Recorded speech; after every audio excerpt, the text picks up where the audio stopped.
साझा करने के लिए तो आर्थिक तौर पर कमर तोड़ने की कोशिश की जा रही है लगातार पाकिस्तान की। बहरहाल देखिए, भारत नेपाल सीमा पर सुरक्षा एजेंसियों को बड़ा इनपुट मिला है, जिसके मुताबिक नेपाल के रास्ते करीब 37 संदिग्ध घुसपैठ की फिराक में है।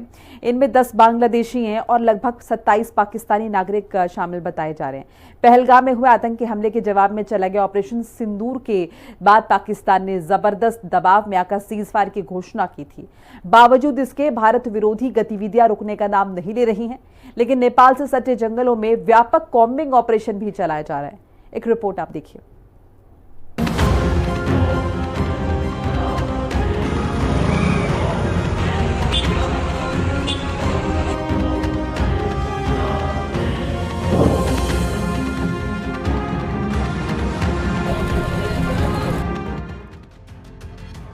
पिटाई के बाद भी बाज नहीं आ रहा आतंकिस्तान।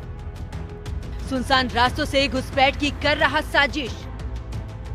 नेपाल के रास्ते भारत में घुसने की कोशिश। हर कोशिश को नाकाम करने के लिए हैं तैयार हम। भारत नेपाल सीमा पर सुरक्षा एजेंसियों को एक बड़ा इनपुट मिला, जिसके अनुसार नेपाल के रास्ते करीब 37 संदिग्ध घुसपैठ की फिराक में है। इसमें से 10 बांग्लादेशी और लगभग 27 पाकिस्तानी नागरिक शामिल बताए जा रहे हैं, जो नेपाल पहुंच चुके हैं। वो बहराइच की खुली सीमा से भारत में अवैध प्रवेश की कोशिश कर सकते हैं। भारतीय सेना द्वारा कश्मीर के पहलगाम में हुए आतंकी हमले के जवाब में चलाए गए ऑपरेशन सिंदूर के बाद पाकिस्तान ने जबरदस्त दबाव में आकर सीज फायर की घोषणा की थी। बावजूद इसके कि भारत विरोधी गतिविधियां रुकने का नाम नहीं ले रही हैं। सुरक्षा एजेंसियों को आशंका है कि नेपाल पहुंचे ये संदिग्ध आतंकी किसी बड़ी साजिश को अंजाम देने के इरादे से भारत में दाखिल होने की योजना बना रहे हैं। इसी खुफिया जानकारी के आधार पर भारत नेपाल सीमा पर हाई अलर्ट घोषित कर दिया गया है। 42वीं वाहिनी सशस्त्र सीमा बल यानी कि SSB के कमांडेंट गंगा सिंह उदावत ने जानकारी दी कि नेपाल से सटे जंगलों में व्यापक कम्बिंग ऑपरेशन चलाया जा रहा है। नेपाल से आने वाले हर व्यक्ति की गहन जाँच की जा रही है। महाराजगंज से लेकर पीलीभीत तक सीमावर्ती क्षेत्रों में अतिरिक्त सुरक्षा बलों की तैनाती कर दी गई है और पेट्रोलिंग भी बढ़ा दी गई है।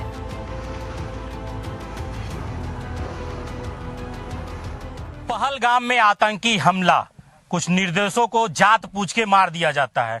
उसके बाद भारत एयर स्ट्राइक करता है और 9 जगह पाकिस्तान में घुस करके आतंकवादी ठिकानों को नेस्तानाबूद कर देता है। उसके बाद पाकिस्तान अपने ड्रोन से हमला करता है, लेकिन भारत उसको भी मार गिराता है। अब जिस जगह पे हम खड़े हैं ये भारत और नेपाल का सीमा है। अगर हम बात करें तो ये पगडंडियों के रास्ते पे आप देख सकते हैं कि यहाँ पे SSB पूरी तरह से चौकस है और यहाँ पे कोई भी अगर व्यक्ति आ रहा है तो उसका सघनता से जांच किया जा रहा है, उनका पहचान पत्र का मिलान किया जा रहा है, उसके बाद ही उनको भारत में प्रवेश दिया जा रहा है। वजह यह है कि अभी 42वीं बटालियन के कमांडर ने बताया है कि कुछ बांग्लादेशी और पाकिस्तानी पगडंडियों के रास्ते नेपाल से भारत में प्रवेश करना चाह रहे हैं। इसी वजह से पगडंडियों पे और मुख्य मार्गों पे तो सुरक्षा तेज कर दी गई है। आपको बता दें, जिस तरह से सुरक्षा एजेंसियां यहाँ पे चौकन्नी है, उसको लेकर के नापाक इरादों वाला पाकिस्तान और भी बौखलाया हुआ है और वो कोई भी स्तर से भारत में आतंकवादियों को प्रवेश कराना चाह रहा है। लेकिन यहाँ पे जो सुरक्षा एजेंसियां हैं वो पूरी तरह से चौकन्नी है।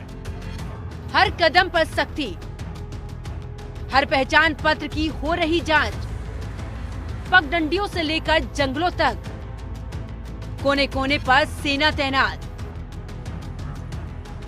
वहीं अब भारत नेपाल सीमा पर हर कदम पर सख्ती है। हर पहचान पत्र की जांच हो रही है।